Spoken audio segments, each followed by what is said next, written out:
deu para o povo em geral que precisa de terra. Tá? Depois eles ficavam dizendo, que vocês repetiram aí, o MST vai para Cuba. Eles não sabem, nós já estamos a Cuba. Eles não sabem, nós já estamos a Cuba. Eles não sabem, nós já estamos a Cuba.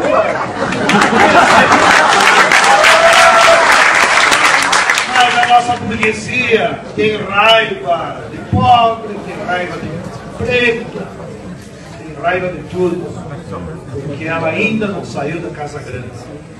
Ela não consegue conviver com a cidade. Quando nós já estávamos no estacionamento, eles fizeram a última acusação. Nos chamaram de comunistas.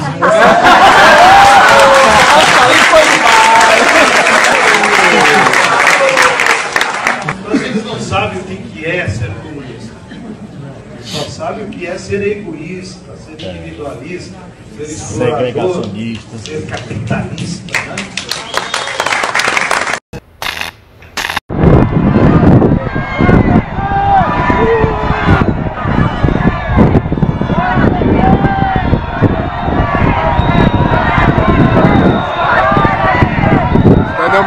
Cidadão brasileiro, o povo está colocando os petistas para correr, os petrários.